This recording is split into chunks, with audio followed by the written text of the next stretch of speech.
Hey guys, it's Roxy here, and today I have beautiful Tyler all the way from Florida, America. We were recently over in Florida and absolutely loved the frequency over there on the land.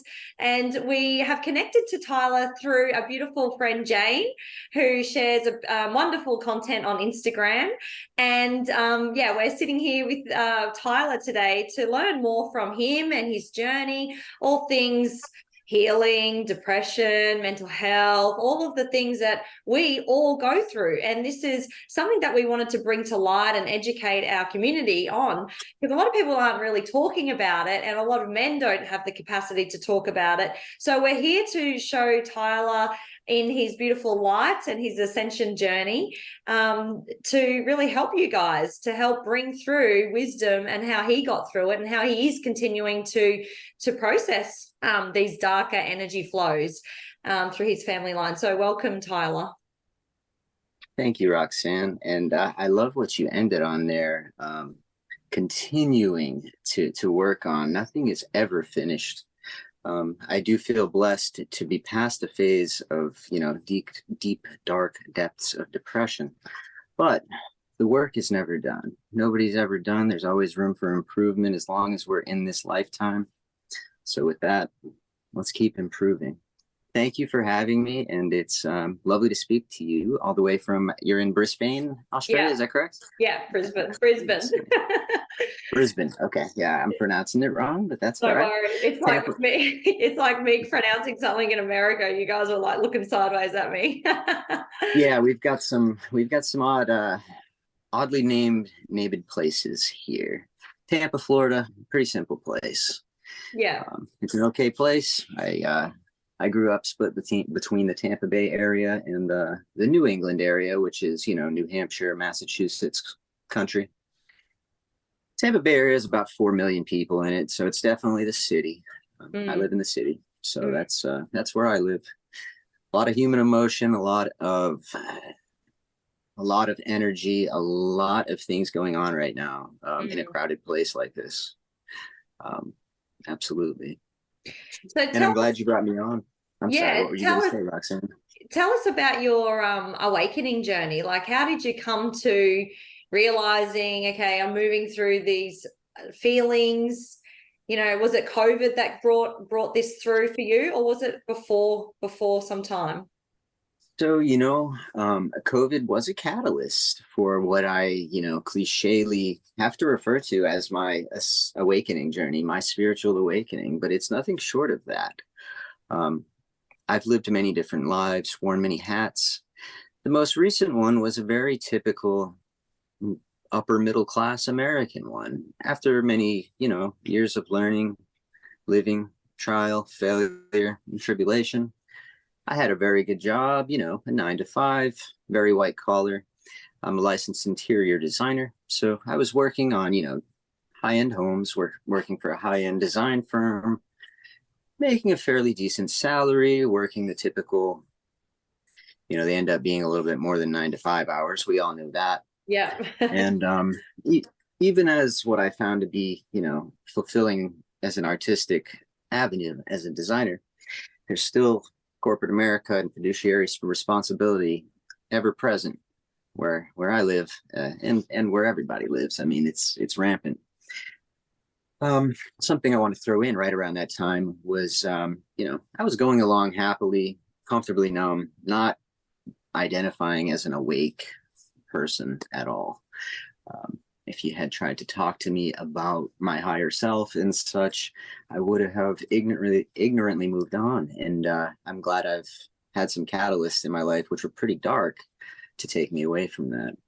One of those was certainly the COVID lockdowns.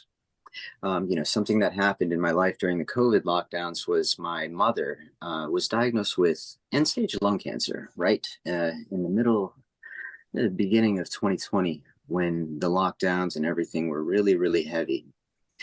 And, we were trying to get her into treatment and everything. She had been, sick and such. But at that time, the attitude was very much, it's likely that you have COVID, stay home, social distance, et cetera, et cetera, et cetera, pre-vaccine. then when things lightened up a little bit, we came to find out that, of course, she was in a very advanced stage of lung cancer, Mm. which always hits you a little bit hard when somebody close to you has news like that. Um, in my case, I'm very close with my mother. My father, I lost him when I was 12 years old. So my mother is very important to me, of course. We've had a very close relationship my whole life. So during that time, I kind of started to seek within, of course, naturally. Crisis of the soul, seek within. And the things that I was seeing, the things that I was doing, something woke me up to the fact that the way that I was living my life in praise of the dollar, the way that I was living my life in praise of keeping up with the Joneses, and the way that I was secretly putting on a masculine and well manicured and well put together persona, and secretly hiding someone who was really in pain and felt no real sense of purpose beyond a provider.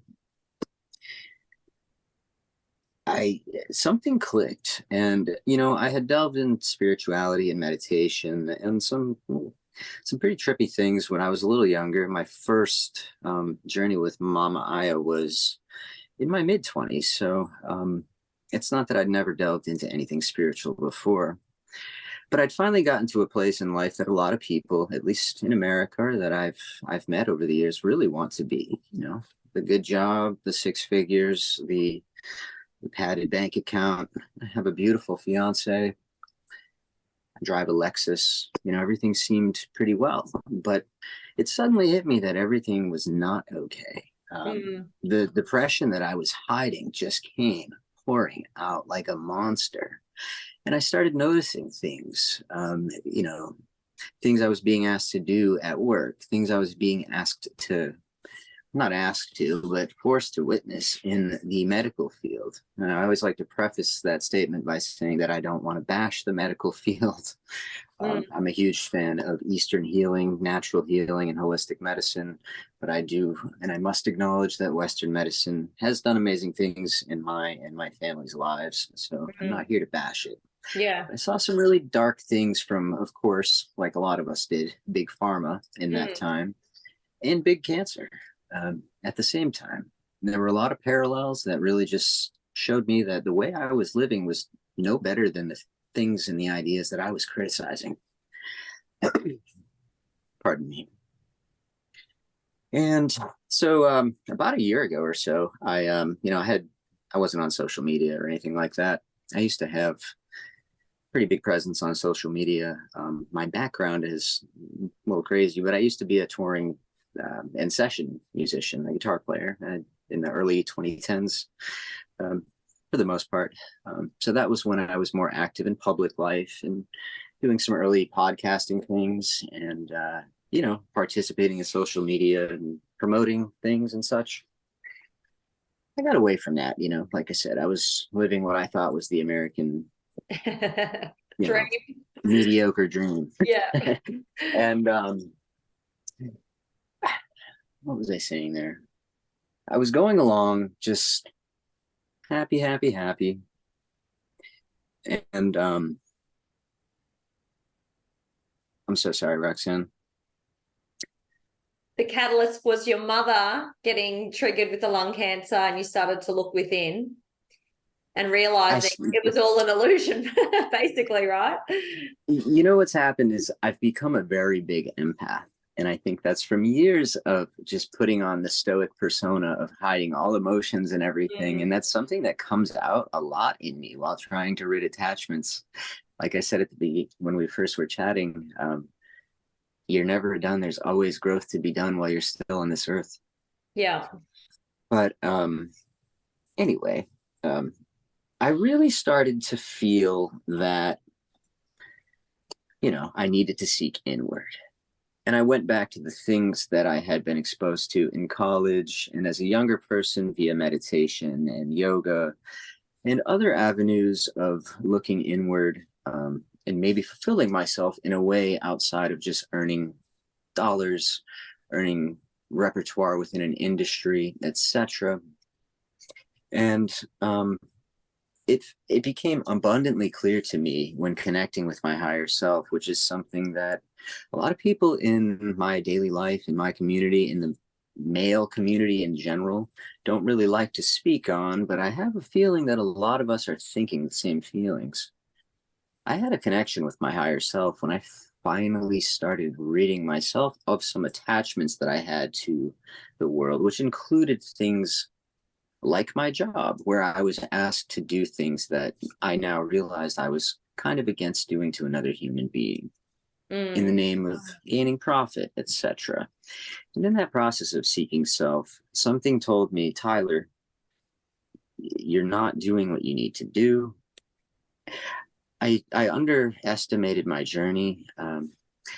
Like I said, I've been in the abyss, and I guess I downplay it, but I've been to that point where I've seen the other side. I've had multiple near-death experiences, some not by my own fault, and a few by my own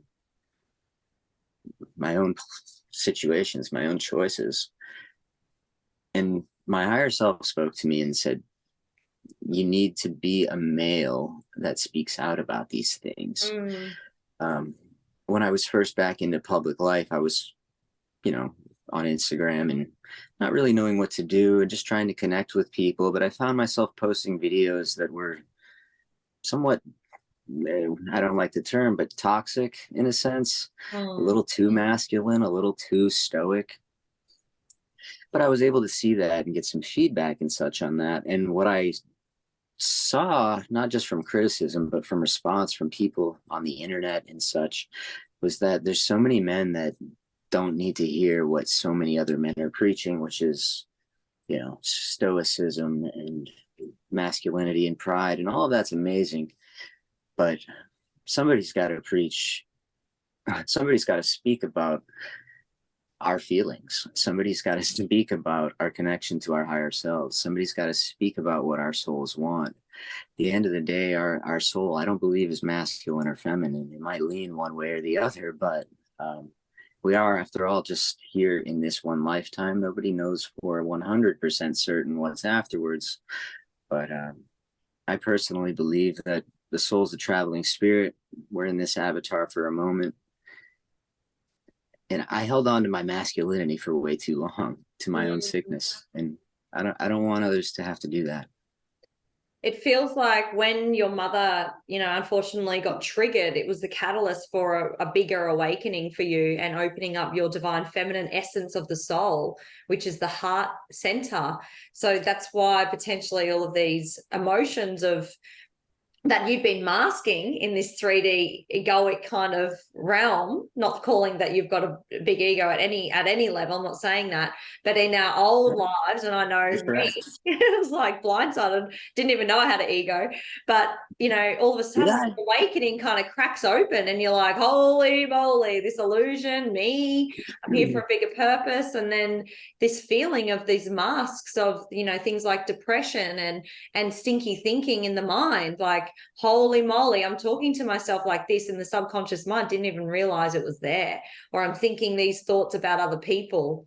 But more so is what I wanted to bring kind of to the forefront was mental health and the thoughts of depression in the flow of suicide, because as you know, through the recent ayahuasca journey that I did, I was clearing lineage and ancestral links with this. My father was a drug addict, alcoholic, and he was so depressed. So he was numbing himself out because of the mental chatter, probably. And then entwined with that, his parents were getting him to and teaching him going to steal because they were sitting in an energy flow of lack of. So now theft energy flow is in around this. And then so eventually the mental health and the numbing and everything gets too much and people want to give up. And this energy flow of suicide comes. And then he committed suicide when I was about 8. So he jumped off the Sydney Harbour Bridge drunk and, I'm so sorry. and ended it. I struggled for so many years with it, Tyler, to be honest, not having a father, wondering why he left when I needed him the most. Now I see the bigger plan. There was a reason for it. It was to help me unknot the suicide energy flow in our lineage.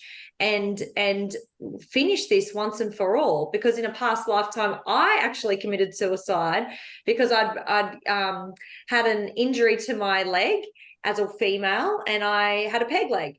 So in this lifetime, I thought no men would be attracted to me. So I was so depressed, I drank myself to death and I committed suicide.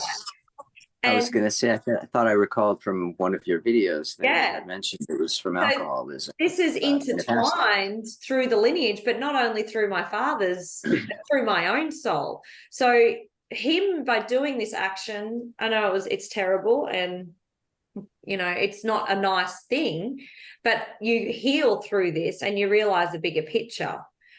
And we are all here to end cycles and lineages and ancestral trauma. That's the light worker, the brave soul that are, yes, very sensitive like yourself. You're a sensitive soul, very sensitive, but it's perfect because you can reach higher realms quite easily, like me. It's like I can just smell the medicine and I'm on a journey, it's so sensitive to anything. But you're still a little bit there. Yeah, exactly. And it's like this energy, we have to be able to be sensitive because we're old souls to see it, to heal it. But it also works in the other way, right? Depression, mental health, and can grab us and suck us in if we're not careful. And 100%. Yeah. And in alcoholism and depression, they tend to go hand in hand, and not always, but very much so. And of course, I mean, self-harm and suicide is always the end result of a depression unsolved, the self unexamined to the point of deterioration beyond repair. And it's the worst. And I want to say my condolences, of course, about your father. That's awful. But I am glad that you are able to find meaning out of it. And it seems that you have processed and are continuing to process that ancestral trauma and that personal trauma in a very healthy way. So really applaud you for that. Thank you. That's absolutely incredible. Mm. And I identify with what you've said on many levels. Like I said, suicide is something that has been a part of both sides of my family. And my father, I lost him when I was 12 years old, and it was not to suicide. But I often think that, Dad, could you have stayed for me? I mean, that was something that I thought for a long time as a 12-year-old boy. But in looking for silver linings, and I don't like to think that anymore, because that implies that the lesson is not as important as the pain. And I think they're equally important. I think the lesson that I was able to be led to from my father's passing was something that you touched on earlier that didn't happen until I was almost 30 years old, was that I was raised mostly by women. And despite, being a traditionally masculine male for most of my life, I was able to see at a certain point that acting out in that aggressivity in the wrong ways, the wrong channels, was not positive. It was not, even though there were some misguided people responding to it, it was never anything that I was put on this earth to do. And I 100% don't want to recommend to anybody what I've done. I mean, if you're going to do it, that's great. But like they say, Earth Game's not for the faint of heart. If you have a 6-figure job and great health insurance and a fancy office and a mortgage and you're paying it off and everybody's happy with you, that doesn't mean you have to throw a bomb in it and get it all away just to be a decent person and maybe that you feel like you're a light worker. Yeah. That's what I had to do because I couldn't live with myself knowing and seeing what I had previously been blind to. And I guess the theme of that was that I was never meant to really leave public life, stop writing, stop trying to be of influence. And the fact that I toed both lines very well between the masculine and the feminine, being that, I've said it, before, but I am very much a traditional masculine male in a lot of ways. But I am a male raised by women, and I understand the feminine very much so. I have a sister too. I grew up with her and my mother, my grandmother, also helped raise me, and my mom had 4 sisters. So Mm, that's who raised me, mm. an army of lionesses. And it's And funny because you probably got triggered in your teenage years when your father died and didn't realize it until you had this somewhat of awakening, because what was the heat of this egoic masculine is essentially just anger and upset because of loss and because of not feeling loved. And, you know, a lot of men are walking around with their foundations completely broken. So their soul splits 100%. and they're trying to fill the void with this: buy a bigger house, get a better job, climb the corporate ladder in order to feel love. And then they can have all the money in the world. And then we realize And all the time. money can't buy love and peace in here internally. I mean, that's the number one thing that I only really want now, is for myself to be happy and loved. And the immediate family is that all that really I've got 100%. my energy in, because that's really what is important. Nothing, no material item is important anymore, you know. Couldn't have said it better. Absolutely. Mm, And I used to, amen, I used to be so attached to the material, and I used to equate it so much. And yeah. I want to say this, just, I try to use I statements, but I equated that material success in the 3D so much with what it meant to be a man, to be a good man. And I wasn't 100% wrong. I do believe that a good man should be a protector and a provider in some senses, both a lamb and a lion. We do have responsibilities, but I don't think it should come at the cost of holding in feelings to the point of, you see some of the things that happen in America Mm, at the hands of men at the end of their rope, and it's absolutely tragic. But the things you don't see on the news as much and on the mass media are, you know, the man every 45 seconds who goes alone and chooses to end his journey on this earth.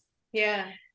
And for whatever reason, and I share this, and I've held a lot of things in over the years, trying to keep up a good persona, but I think there's a bigger purpose for the pain that I've gone through. Mm, And I'm not saying this gratuitously, but there's somebody that should hear that. I personally have, in my early 20s, I made the decision to take my own life from this earth. And divine intervention occurred.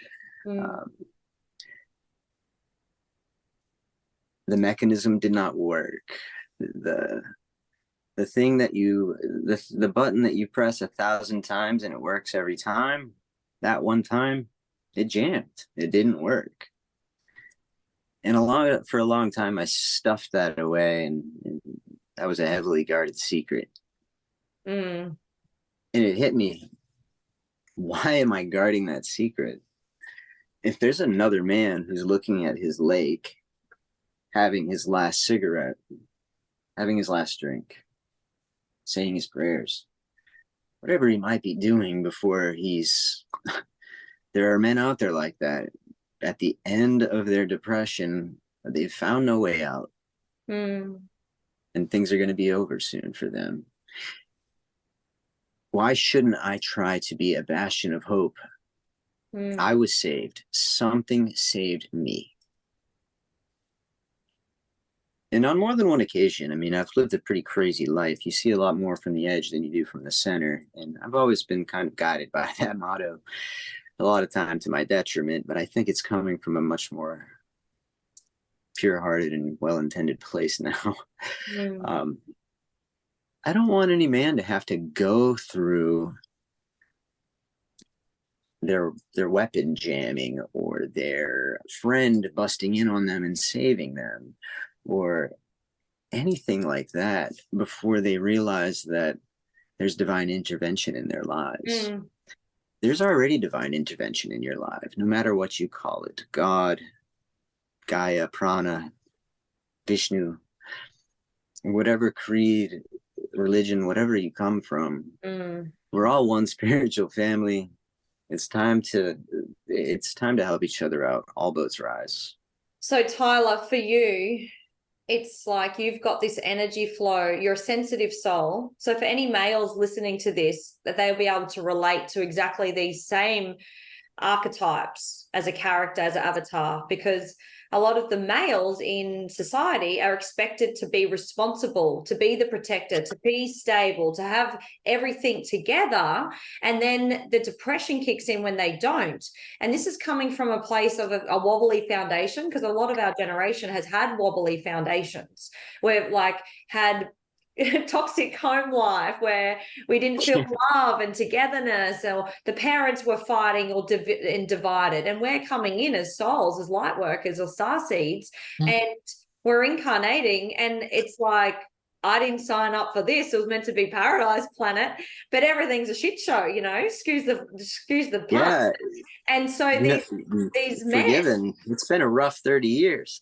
and men, they're expected to have it all together and be a stable wife, father. And no wonder why our fathers have gone through these energy flows of suicide more so than a female. And I'm not saying that females don't, because I was a female that actually did as well. But females, compared to females, we have a moon cycle, which is a ceremony in itself, where we get to purge every month, where naturally this energy is, we've got a passage and a pipeline for this to come out and to be publicly or in society okay. And I know that we've suppressed a lot of our feminine ways in society, because a lot of females are now in their masculine, and that's something that globally that we're undoing. But we've had this outlet, right? Whereas men have had nothing like this, no support systems or circles to support their emotional conditioning like at all. So no wonder why so many men are struggling with mental health, because it's seen to be weak, or big boys don't cry, have another cup of concrete and harden up. Like, so much projection at males. And we do have sensitive males. Like Pete now will be watching a movie and he'll cry at the dog, the found dog, the lost dog that comes home to the family. Like, that is natural, you as well. So, he's a human. But so in society, our masculine, us women, yes, we're all becoming world leaders because we have had this training every single 28 days. We're healing and purging and moving through emotions. But you men, you've been so suppressed, and the expectation to be strong and, responsible and the protector, the provider, that is, yes, your archetype, but also you've got divine feminine essence to balance out. And it's seen as a weakness if you do show that, which has to change. It has to be changed. And I think we're moving into a point where this is changing. And it's really nice that you're being an advocate for that, because a lot of you men need that. You need chats. You need to be able to express your feelings. But I feel like, Tyler, the main reason why someone is getting to this point is probably because they're a light worker and they haven't had this education yet, right? And because we're old souls, it's not that you're sensitive. Sensitivity is a beautiful thing. That's the age of your soul, the more sensitive you are. And we're looking at it in the wrong experiences your soul has had. Exactly. So you're easily able to connect to an emotion or feel energy more so than someone else. And there's no competition or levels to this, because I believe at some point we're all probably light workers in a way, but there's ones that pop off first, Just like everything.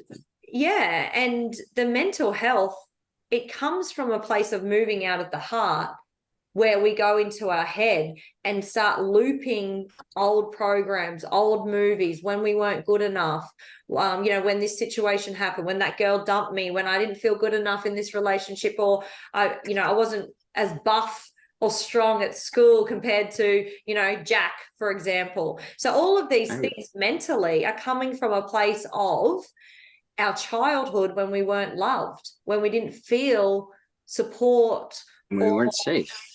Exactly. So if you're listening to this, I would say for the males, look at what's happening in your childhood. There's nothing actually wrong with you. You're just sensitive. You're probably a light worker. And look at the inner child stuff. What was going on in your foundations, in your home, to create a division in your own energy, to create you going into the head right? Because that's what mental health is. It's negative 100%. thinking and negative thoughts. Would you agree with that? Roxanne, 100%. And a few things that you said there really stuck out to me as great points to speak on. And I can tell I'm going to enjoy speaking with you further and further. And I can't wait to meet Pete as well. Yeah. I did go over your channel pretty Yeah. well over the past day or so. But it's really, truly, I just want to say it's truly a pleasure, as I expected, to be speaking with you. Thank you. But a few great points I picked up on from what you had just so wonderfully laid out there was that, one, there is absolutely in modern society, there has been a push for women to become more masculine traditionally in a sense. And it's a form of empowerment, to go out and be a provider, a protector. My own mother's very much like that. She was the provider. She was the protector. I didn't have a father. So there is. I was just noticing when you were saying that there is and has been, subtle or not, a push in society, and a heavy acceptance for the female, the feminine, to strive to develop those masculine qualities. But if you look at the inverse, there has absolutely never been anything like the push for men to develop their feminine qualities. I mean, I don't know that anybody's really succeeded in spreading that message en masse and making a societal change. Until recently, I think the collective is doing so. I think we really are in a time of shift right now. I think we really are in a time of the blending of the masculine and the feminine in a way that is not of the typical, Western politics, leftist, woke agenda, but in a different way, in the New Earth way, in a way of ascension to a new consciousness where masculine and feminine energy need not be our identifiers. Well, we're made up of both, so we've got to balance them out. But It's we're all in about our balance. masculine and we're all in our head. So the push for women to work and be as good as the male it can only go on so far until you have a breakdown. Because a woman is soft and gentle and is to rest. And she's the creator, she's powerful, but she has to be in a body, in this suit. The feminine plays with rest, and that's her strength. Of course. And we have to play to our strengths and water our weaknesses. But on the contrary, if, there's a push for males to develop their feminine side, and what that means now in modern society, that's not very encouraged. It's seen as a weekness, at least by other males. And even if other males completely identify with it, and I've been on 40-man football teams and just really masculine energy type places, you know what I mean, where that kind of talking about your feelings is not accepted. So I've felt it as an American man who's well traveled and well rounded in experience. So many men are holding in the same types of feelings. And the second thing that the second thing that you had spoke on that really struck me was that a lot of these people may not realize that they are in fact light workers. And a lot of people go through, maybe men in particular, go through deep, dark times of the soul, depressions, etc., which could be catalysts for an entrance into an awakening, an entrance into the new earth, a 4D, a 5D consciousness, a realization of their soul and their higher self, and glimpses into things that they never dreamed were possible. But that depression, while the divine may be trying to let you know that you have a plan and there's something bigger out there for your energy, that gets hidden under a deep, dark depression that, one, you won't talk about, and two, if you do, it's discouraged. So I feel like when you said that, it made me think that, damn, a lot of men are late to the game of becoming light workers, Mm. not becoming light workers, but realizing one of their major responsibilities as a soul incarnated on this earth at this time, and as a member of the collective. If you are born in with a dominant male energy, you're a light worker at this time in 2023. Bless you for opening up your heart and trying to help people. I mean, we need it. We need it. We need it. There's a man everywhere you go who feels exactly like I do, Yeah. and they're just not to the place where they're willing to talk about it yet. Mm. Even people in my own life who are close to me, there are still some people in my life who are close to me who don't quite understand exactly what I'm doing. They still Mm. don't understand why I gave up what they see to be a really good life, Yeah. where I gotta say, I am a much happier, healthier, and positive person now. So A good. year and a half ago, I was 260 pounds. And probably, I don't know, I wasn't checking up on things then, but I'm going to just say fat. I was probably 45% body fat. Yeah, yeah, I'm, I'm 150 pounds now, and I'm under 10% body fat. yeah. And I am look at the weight. happier. The weight's connected to the emotional trauma, the depression, Thank the you. yeah. And look at you, you've worked through it because you gave yourself an opportunity to feel and be okay with, okay, I'm feeling this feeling. I'm just going to feel it rather than think something's wrong with me and denying the emotion and feeling. All the energy wants you to do is acknowledge the emotion and feel it, 100%. because we And have to feel it to get to experience it and it. experience it. So is that You what know, you some did? Is that what you did, Tyler? That's very spot on. Your hammer met my nail there, Roxanne. Absolutely, I will give you spot on that one. Yeah. We're here to experience. Someone once asked me, "What's the meaning of life?" and I quickly blurted out, "To experience the good and the bad." Now I don't know that that's my permanent answer, but yeah, it is not to take in every experience, dissect it, put it through our conditioned brain, and filter out and project what we think is okay and Yeah. acceptable. Everything that happens is meant to be experienced, Mm. whether it's a negative experience or a positive experience.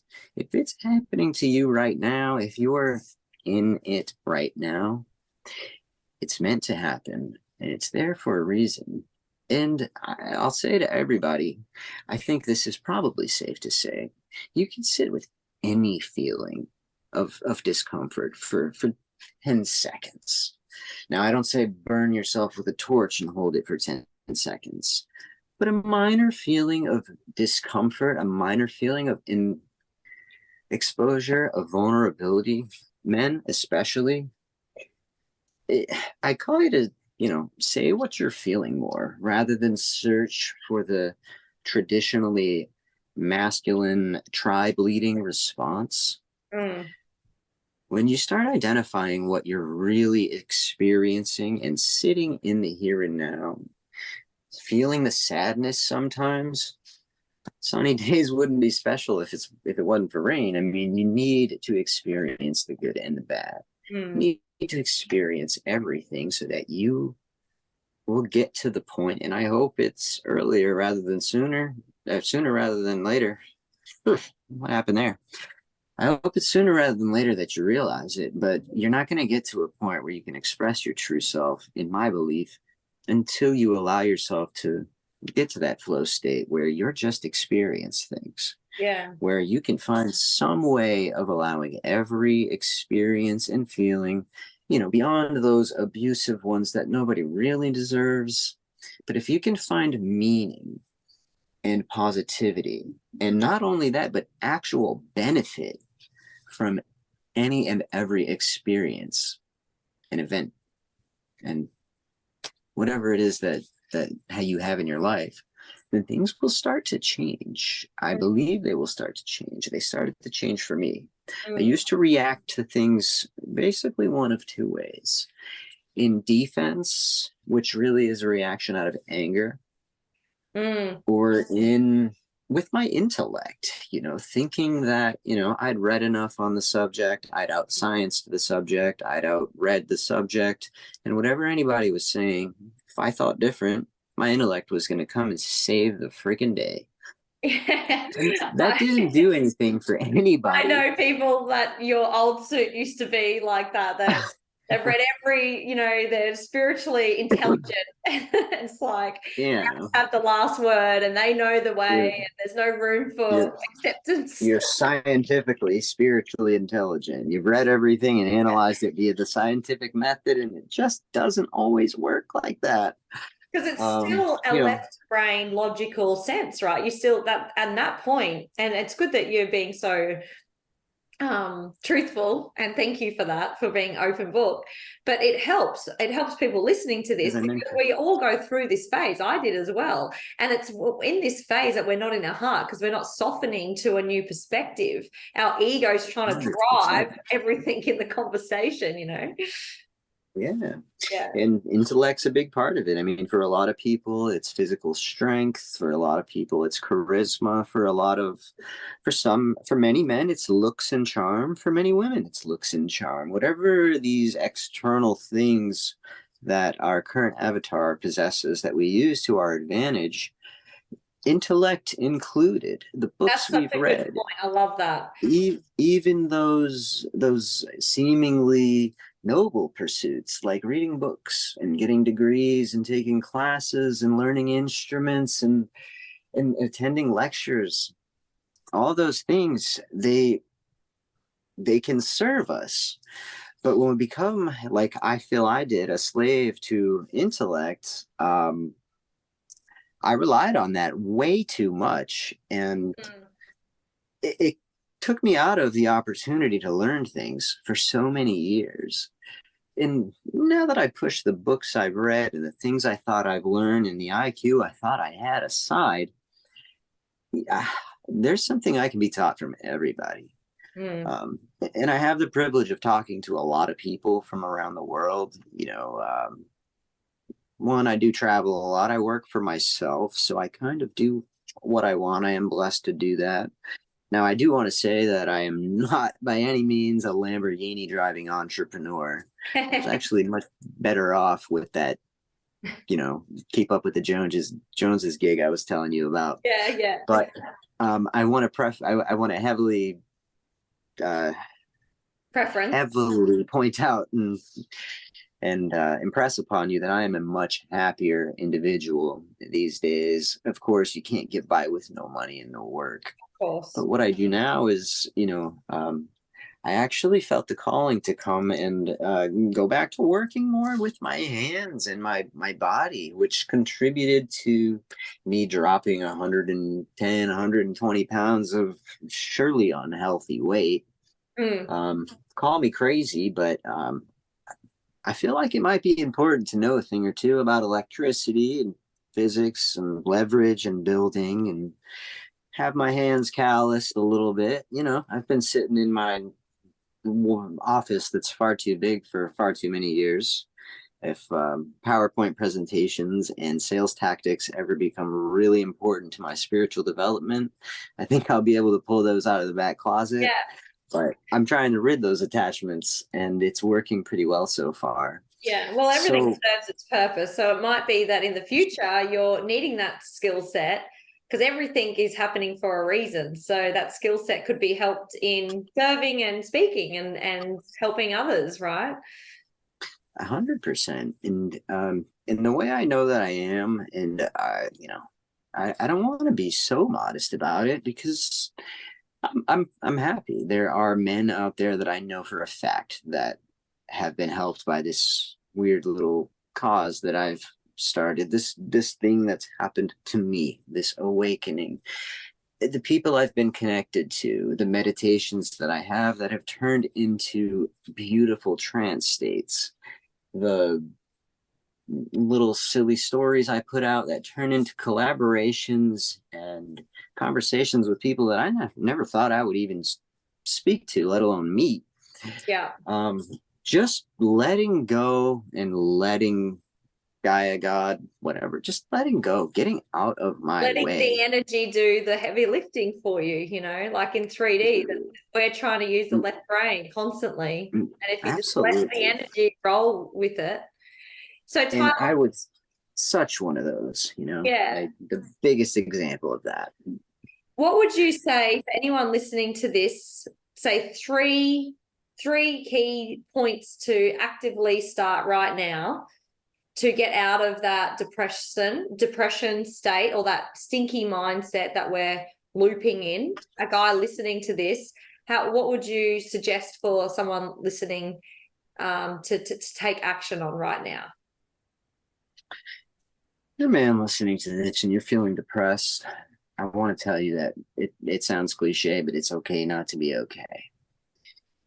Sit with the feeling for a moment and know that the absolute worst case scenario way out that you likely might have thought of, you haven't idealized it, you maybe haven't planned it. It doesn't have to have gone that far yet. There's a completely different way out. And I heavily suggest one, talk to somebody. And honestly, I really would suggest that it be another male you respect, another male you see as somebody who's got their self together, somebody who's maybe got a little bit of what you are thinking that you're lacking.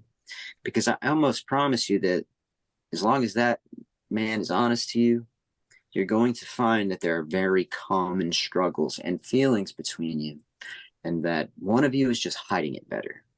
And I've had that experience with literally thousands of males, both in person, in writing, on the internet. I've been everywhere. Like I said, I've been the vice president of big corporations. I've been a criminal. I've been a gang member. I've been a session musician. I've been the captain of a football team. I've been a lot of things in a lot of places with a lot of men with a lot of feelings, and they're hidden. Talk about them with another man who you think doesn't have those feelings, and I promise you'll find them. Another thing is, it's cliche again, but cliches are cliches for a reason. You keep what you have by giving it away. And you have a little bit of happiness left in you. You do have purpose. You were put here for a purpose. And whether you believe in soul contracts, reincarnation, karma, or God, or whatever you believe in, you know you have some reason for being here. And you're going to be able to get through this and help someone. You're going to make a positive out of this negative. There's another side. And the third thing I would like to say, and Roxanne, you pointed this out earlier, and it's something that, I've spoken openly on mental health in and out over the years, but I think I'm fully in this time. I'm not going back out. I feel like I've got work to do. You might be ready to awaken. You might be a light worker. And if you're feeling that way, if you're having experiences, if you're having premonitions, if you're feeling any pull toward anything spiritual, and one big indicator for that, for me as a masculine male, was a pull toward a feminine energy, because that was a big yin to my yang. There's going to be signs that something can change besides you going into a depression, making more money, and buying a car that's 5 years newer. You might be a light worker, and you might find much more purpose in helping others, in delving into your spirituality. And I know it might sound like woo-woo stuff to you right now, but my 5 minutes of meditation a day turned into 4-hour trance states.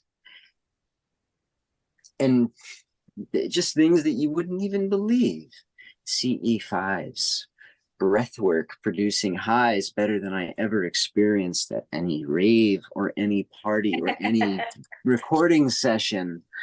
The people that I've met who have embraced me in ways that I haven't felt embraced since I was a child, in ways that I didn't even know were really being neglected.